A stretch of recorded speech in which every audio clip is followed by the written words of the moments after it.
Okay, Tuesday, March 8th.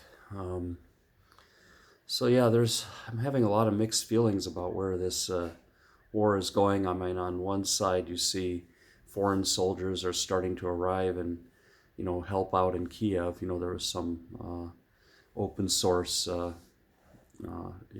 videos showing some British guys heading over there, and there was some photo in the news of a contingent made up of, Swedes and Indians and Americans and British and I think several other nationalities digging into Kiev for what they're expecting a second wave Russian assault on Kiev.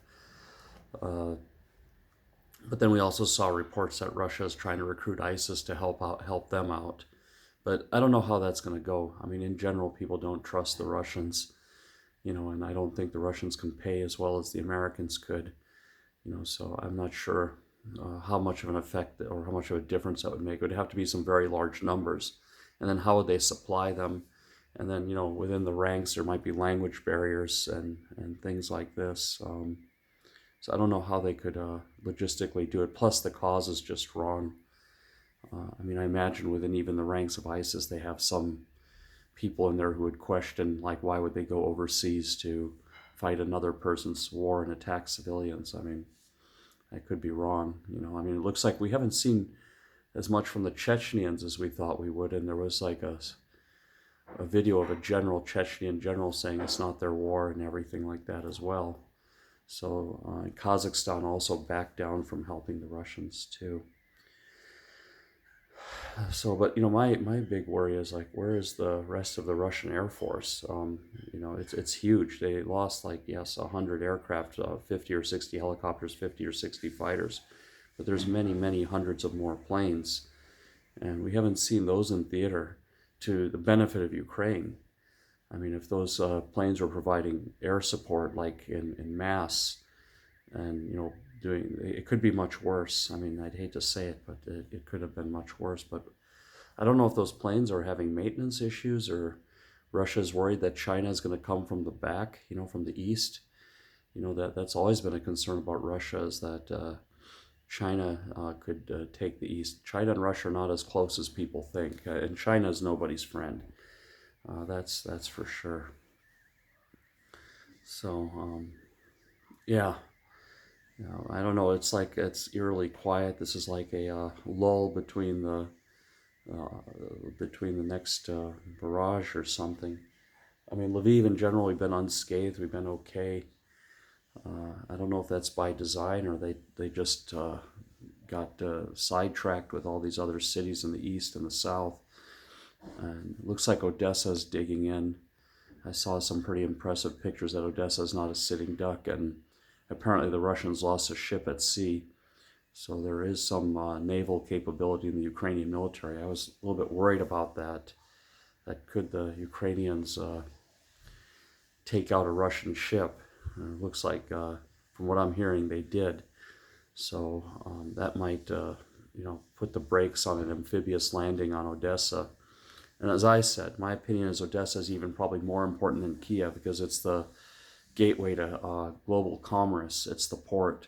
It's where all the grain and all the products flow in and out to Ukraine. They come up through the Bosphorus Strait of Turkey. They come into the Mediterranean, up through the Bosphorus, and into the Black Sea and to Odessa, and things are transited there.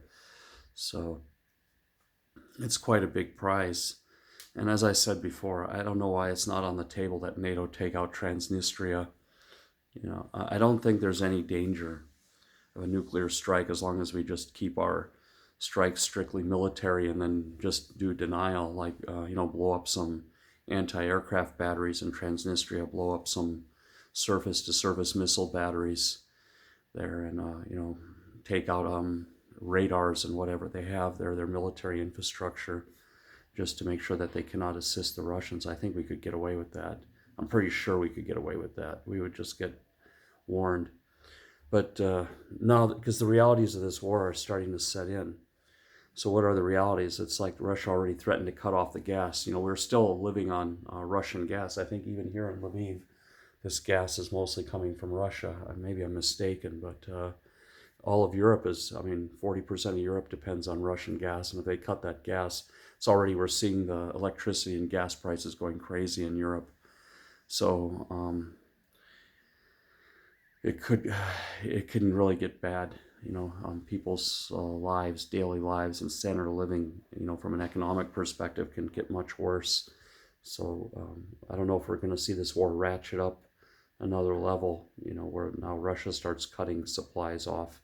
We stop buying from them, their economy goes into a tailspin, and then, luckily we're going in the spring, so it's mostly getting warmer in most places, and it's not freezing, deep freezing cold, but it's still cold. It's still cold, especially in Northern Europe, it's still cold. So I don't know where that's going, but that seems to be a blocker as well, for anything further. So where are we going from here? It's really hard. I honestly think, and it's just my prediction, this counter or this second wave attack on Kiev is going to fizzle. There are so many logistical problems. That massive convoy is still stuck, and I think they're running out of food or something. I don't know why it's just sitting there. That's not usually when you're in the military, there's a sense of urgency to get from point A to point B, and not just park on the side of the road and camp. So something strange is going on there. It's we haven't heard of any mass surrender, but we are hearing a lot of desertions. A lot of Russians are deserting their units, leaving their tanks and fields. Like I said, everything is coming in snippets. But I am I think the quagmire for 2 or 3 months. I talked to some guys in town, and they said the Russians can't finance a quagmire like America can. So I think after 2 or 3 months, they will withdraw, and they say they'll probably even scorch a few cities. That's what it's looking like, that they'll be ground up a little bit here more. I think this can go on for a couple more months, and then they'll pull out, but they will leave a lot of damage. I'm not sure what will be agreed on. I mean, right now they want, the talks that they had seem to be a lot less than what they were before. That they, instead of like saying that NATO had to leave the new countries, like the Eastern European countries, now it's like recognition for Crimea and Donbass as being Russian or Russian influenced officially. And then they wanted in the Constitution that Ukraine would be neutral. And then they wanted Ukraine to stop fighting. So the Russian list of demands have gone way down from what it was before. So that's a positive sign. I mean, they've had 3 sets of talks, and it seems like the Russians are now starting to whittle down their demands. So I'm a little encouraged in that way, that maybe we're getting closer to where they'll withdraw.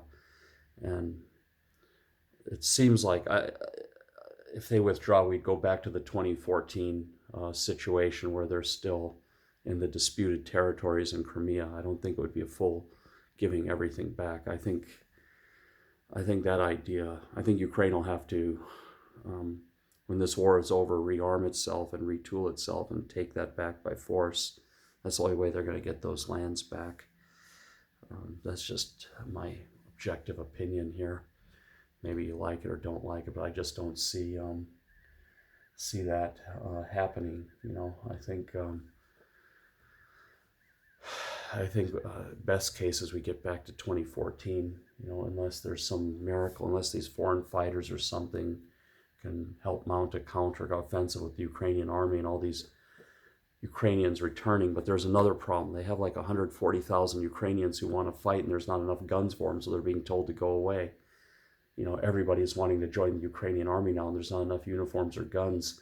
So there's like a waiting list, as crazy as it sounds. So they need to develop the gun manufacturing ability here. I don't know, we need to get Cody Wilson, the ghost gunner guy here, and everyone needs to start manufacturing at home, get one of those desktop CNC machines.